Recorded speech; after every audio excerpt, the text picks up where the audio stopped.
여러분 안녕하세요. 박은정 강사입니다. 네, 이번 동영상 강의에서는요. 우리 학생들이랑 어법 강의로 만나게 됐는데요. 우리 강의는 1강부터 28강까지 이루어져 있습니다. 어떻게 보면 짧은 강의라고 볼 수도 있지만 평범한 이제 우리 학생들 입장에서 보면 아마 길다라고 느끼실 거예요. 네, 하지만 한 강 한 강 여러분 너무너무 중요하고요. 어법은 여러분들이 뭐 HSK를 준비하든 안 하든 회화를 공부하시는 분들도 반드시 한 번은 정리를 하고 가셔야 할 부분입니다. 그래서 한 강 한 강 여러분들이 집중을 하셔야 하고요. 한 강이라도 필요 없거나 혹은 중요하지 않는 강의는 없어요. 그래서 아마 매일매일 정말 중요합니다. 정말 중요합니다. 라고 얘기를 할 텐데요. 여러분 그만큼 여러분들이 중요하다고 여기시면서 이번 강의 열심히 들어주셨으면 좋겠습니다. 네, 그러면 우리 오늘 1강 시작하게 될 텐데요. 1강은 중국어 품사에 대해서 공부를 할 거예요. 어법 공부를 한다라고 하면 크게 먼저 이해되어야 할 부분이 품사와 문장 성분이라는 부분입니다. 그래서 이번 강의에서는 품사에 대한 이론 부분을 전반적으로 다룰 거고요.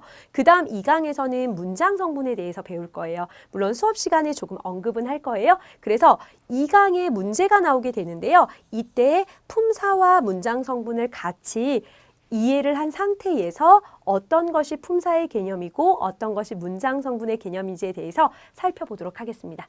네, 오늘은 그래서 어법에서 가장 중요한 개념이라고 볼 수 있는 품사를 공부할 거예요. 이제 수업 시작할 건데요, 여러분. 첫 강의인 만큼 열심히 저랑 오늘 강의 한번 진행해 보도록 하겠습니다. 네, 오늘은요 품사에 치중을 해서요 공부를 하게 될 건데요. 중국어의 12품사를 같이 공부할 거예요. 이거 전에 그럼 품사란 어떤 개념이냐 잠깐 한번 볼게요. 중국어 문장 가운데 我在中国学习汉语 이 문장 한번 볼게요. 네. 나는 중국에서 중국어 공부를 한다라는 문장이에요. 해석은 여러분이 힘들지 않을 거고요. 이제 우리는 품사의 개념에 대해서 공부를 해보도록 하겠습니다. 뜻을 갖는 최소의 단위로 갈라보면 이렇게 가를 수 있죠, 여러분. 이렇게 맞나요? 我在中国学习汉语 그러면 이 우어는 뭐가 되냐면 품사로 대명사가 되고요. 그 다음 짜이는 어디 어디에서라는 뜻으로 전치사가 되고요. 그 다음 중국어는 명사가 되고요. 그 다음 슈에시는 동사가 되고요. 그 다음 한위는 명사가 됩니다. 이렇게 최소의 단위로 나눈 이 하나하나의 성질들을 우리는 품사라고 하고요. 그러면 중국어에는 어떠한 품사들이 있고 또 어떠한 특징을 갖는지를 공부하게 될 건데요. 중국어의 품사는 12개로 볼 수가 있습니다. 중국어 문제집 혹은 뭐 중국 선생님들, 언어를 가르치는 선생님들마다 약간 다르긴 한데 12품사 내지는 13품사라고 볼 수 있어요. 그래서 한번 보도록 할게요. 여기서 1번 동사라는 것 여러분 알고 있죠? 뭐 취칸 이런 거 자세하게는 뒤에서 나누고 지금은 간략하게 소개를 할게요. 그래서 동사 그 다음에 조동사라는 것이 있어요. 동사 앞에 위치해서요. 동사를 돕는 거죠. 가능을 나타내거나 뭐 허락을 나타내거나 혹은 원하는 것을 나타내는 것들을 우리는 조동사라고 하는데요. 물론 조동사도 우리는 따로 공부를 할 겁니다. 그래서 동사와 조동사를 하나로 묶기도 하고요. 또 이제 조동사를 동사에 속했다라고 보기도 하고 조동사를 떼어내가지고요. 또 다른 하나의 품사로 보기도 해요. 그래서 만약에 따로 띄게 되면 13품사가 되고요. 만약에 붙어 넣게 되면 하나가 이제 줄어들게 되니까 12품사로 보는 거죠. 그 다음 두 번째는 형용사입니다. 그리고 세 번째 명사 여러분들 익숙하고요. 네 번째는 대사인데요. 얘는 다른 말로 하면 대명사라고도 부르죠. 그 다음 부사, 어법의 꽃이라고도 많이 부르고요. 그 다음에 개사, 개사의 이름은 전치사라는 이름도 같죠. 같은 뜻이고요. 접속사, 여러분 알 거예요. 그러나, 그래서, 그리하여, 조사, 뭐 러졌고 나중에 우리 뒤에서 배울 거예요. 그리고 수사는 숫자라고 보면 되고요. 양사, 중국인들이 중요하게 여기는 양사, 꺼, 티아오, 찌엔 이런 것들이죠. 감탄사, 우리말에도 감탄사 있죠. 야, 와 이런 것들이 있고요. 그 다음에 의성사라고 하죠. 상성사라는 이름을 붙이기도 하는데요. 의성사라는 것은 소리를 닮은 글자, 뭐 우리말로 치면 콸콸콸 뭐 이런 것들 있죠. 이렇게 12품사 내지는 13품사로 볼 수 있습니다. 그러면 구체적으로 이러한 품사들 어떠한 것들이 있고 종류 어떠한 것들이 있고 또 어떠한 특징 갖는지 우리 같이 살펴보도록 하겠습니다. 네, 이제 살펴본다고 했는데요. 여기 공백이 있는 이유는 우리가 같이 12개를 한번 복습해 보려고 해요.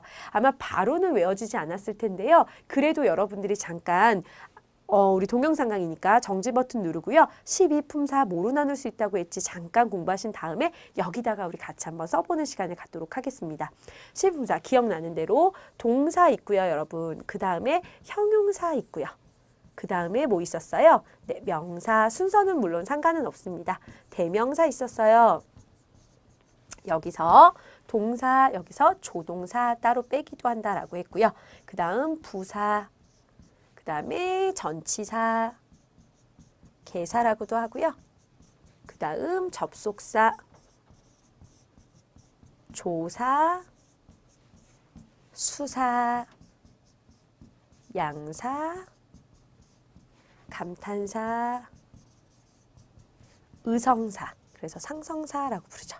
이렇게 12개, 조동사 따로 빼면 13개 있다라는 것 잠깐 복습했습니다. 이 13개, 12개의 틀은요. 여러분들이 지금 머릿속에 채우신 다음에 수업을 들어야 더 정확하게 여러분이 머릿속에 딱딱딱 들어갈 거예요, 내용이. 그러면 이거 정리되신 분들 지금 같이 하나하나 이제 보도록 하죠. 먼저 동사. 동사는요, 사람 또는 사물의 동작, 행위, 존재, 소실, 심리 상태, 발전, 변화 등을 나타내게 됩니다. 그래서 볼게요. 일반 동사 같은 경우는요, 정말 동작을 갖는 거 칸, 취, 허, 타오룬 등이 있고요. 조동사를 만약에 동사에 넣어서 보자면 조동사, 동사를 도와주는 동사인데요. 그래서 조동사는 샹, 뭐뭐 하고 싶다, 능, 뭐뭐 할 수 있다, 회, 배워서 뭐뭐 할 수 있다 등이 있고요. 판단 동사 같은 경우는 시, 뭐뭐이다라는 거죠. 비동작성 동사라는 말을 붙이는데요. 동작을 갖고 있진 않아요. 그래서 시, 이다 이런 것도 동사에 들어가게 됩니다. 두 번째, 형용사. 형용사는 우리가 이미 알고 있지만 사람 또는 사물의 성질이나 형상, 행위나 동작의 상태 등을 나타낸다. 뭐 예를 들면 하오 대표적이네요. 좋다, 피아오리앙 예쁘다, 까오 높다라는 것 다 형용사에 들어가게 되고요. 명사입니다. 명사는 사람, 사물, 장소, 방위를 나타내게 되죠. 종류 보면 일반 명사 보면요. 빠바, 아빠, 니오나이, 우유, 빙고, 사과 되고요. 고유 명사, 한유, 네, 중국어, 중국, 나라죠. 중국, 서울, 서울 이런 것들을 우리는 고유 명사라고 부르죠. 시간 명사, 今天, 明年, 下午 시간 명사고요. 방위사, 上边, 그 다음에 下边, 그 다음에 旁边 이런 거 다 옆쪽, 옆쪽, 아래쪽, 위쪽 그래서 上边, 下边, 旁边 이런 것들 모두 방위사라고 부르고 이것은 명사의 범주 속에 들어간다라는 것 기억하겠습니다. 대사, 대사는 여러분 중국어에서 따이츠라고 불러요. 이 따이가 대신하다, 뭐 대체하다 이런 말로 바꿀 수 있는데요. 그때 대자입니다. 그래서 명사를 대신하는 품사를 대사라는 말로 표현을 합니다. 대사 같은 경우에는요. 인칭대사, 지시대사, 의문대사로 나눌 수가 있고요. 인칭대사 같은 경우는 우워, 니, 우워만, 니만, 타머 뭐 당연히 다 가능합니다. 점점점 그쵸? 그 다음 지시대사 같은 경우는 뭐 저거, 나거, 저些, 나些모두 다 가능하고요. 의문대사 대표적인 거谁, 누구, 什么, 무엇, 哪 이런 것들 모두 의문대명사 우리 이런 말을 쓰죠. 그래서 누구, 무엇, 어디. 그 다음은 우리가 이제 조금 생소한 것들일 텐데요. 뭐 국어 수업이랑 비슷한 것 같아요. 중국어를 하고 있긴 하지만 부사입니다. 부사는 어법의 꽃이라는 말도 쓰는데요. 부사 같은 경우는 동사나 형용사 앞, 뒤에서 우리 문장성분 때 배울 거지만 서술어 앞에 놓여 범위, 시간, 정도, 긍정, 부정, 어기 등을 나타내는 것을 부사라고 합니다. 여러분, 우리가 지금 품사를 쭉 훑고 있지만 뒤에 동영상 강의에서요. 쭉쭉쭉 그 특징에 대해서 아주 자세하게 배울 거예요. 오늘은 큰 맥락을 지금 짚고 가는 거니까 나 부사 뭔지 잘 모르는데, 부사의 어법적인 특징 모르는데 괜찮습니다. 오늘은 그 품사가 익숙해질 수 있도록 그리고 정리를 쭉 하는 거예요. 큰 산을 한번 공부하는 거고요. 우리가 뒷 강의에서는 다 쪼개서요. 부사 종류대로 그리고 그 어법적인 특징대로 다시 공부를 할 거예요. 그럼 부사 很, 네, 매우라는 뜻으로 정도부사고요. 非常 대단히라는 뜻으로 네, 이거 역시 정도부사고 已经 그러면 이미라는 뜻으로 시간부사죠. 서술어 앞에 위치합니다. 很漂亮非常好已经去 그러면 모두 다 동사 내지는 형용사 앞에 위치하고 있다는 것 알 수 있죠. 이번에는 개사의 개념이에요. 개사 중국말로 介词라고 부르고요. 우리식으로는 전치사라는 말을 쓰죠. 개사는 여러분 단독적으로 사용하지 않게 되죠. 나 애서 공부해, 나 얘기해 줄 거야, 뭐 얘 관하여 얘기해 이런 말은 쓸 수 없어요. 반드시 이 지렁이 요 자리에 명사 혹은 대명사가 일반적으로 오게 되고요. 중국어에서는 전치사 오게 되고 그 뒤로 명사 혹은 대명사를 갖고 가게 되는 거죠. 그래서 이거 자체는 혼자 쓰이지 않고 단어 2개 이상이 같이 쓰이므로 구를 이룬다라는 표현을 써서요. 전치사 구 혹은 개사 구 이런 말을 많이 쓰게 됩니다. 그래서 개사 전치사 단독으로 사용하지 않고 뒤에 시간, 사람, 사물 등 명사, 대사와 함께 쓰여 동사나 형용사를 수식한다. 이해하고 가도록 하겠습니다. 그 다음 접속사. 네, 여러분 접속사는 우리 어렵지 않죠? 그러나, 그리고, 그래서, 그리하여. 중국어에도 이러한 것들이 있어요. 단어와 단어, 구와 구, 절과 절, 문장과 문장을 연결하는 것을 접속사라고 합니다. 그래서 可是 그러나 因为 왜냐하면 只要 뭐뭐이기만 하면 물론 굉장히 많은 것들이 있어요. 오늘은 대표적인 거 3개만 가지고 와서 예를 든 거죠. 그 다음은 여러분 조사예요. 조사는 중국어에서 助词라는 표현을 쓰는데요. 이 助자는 도와주다라는 뜻이에요. 일반적으로 독립적으로 뜻은 같지 않고요. 뭔가를 도와주는 거예요. 단어 혹은 구 뒤에 쓰여 어법적 관계를 돕거나 어기를 나타낸다. 어기조사 같은 건데요. 한번 살펴보도록 하죠. 구조조사 지금 한번 살펴볼게요. 이 가운데 우리 학생들은 아마 구조조사를 가장 어려워하지 않을까 싶어요. 같이 한번 보도록 할게요. 이 더자는 명사 구를 만드는 구조조사 더인데요. 이 뒤에 명사를 가져온다는 거예요. 앞에서는요, 동사가 올 수도 있고, 뭐 형용사가 올 수도 있고, 수량사가 올 수도 있고, 뭐 등등 올 수 있는데, 이 더가 오고요. 그 다음에 여기 뒤에 명사가 온다라는 거죠. 예를 들면, 뭐, 好看的衣服 뭐, 我的男朋友 또 뭐 있을까요? 好吃的菜 맛있는 음식? 어쨌든 이 뒤에 명사를 가져오는 더 기억하고요. 이 더자는 우리 뒤에서 설명할 거지만요. 무엇을 만들게 되냐면 정도보어와 가능보어를 만들 수 있는 더자입니다. 구조조사 가운데. 그래서 지금 잠깐 언급을 해보자면 가능보어, 팅더동, 나는 듣고 이해할 수 있다. 칸더동, 보고 이해할 수 있다. 정도보어 같은 경우는 说得很快, 굉장히 빠르게 말한다 라고 할 때 그때의 이 더자, 어법적인 작용을 하는 거고요. 이 더자는 뒤에 동사를 받는 거죠. 예를 들면 高高兴兴的 그들이 굉장히 기쁘게 回来了 돌아왔다 이런 문장 한번 보면 그들이 굉장히 기쁘게 돌아왔다. 高高兴兴回来了 이렇게 쓸 수는 없고요.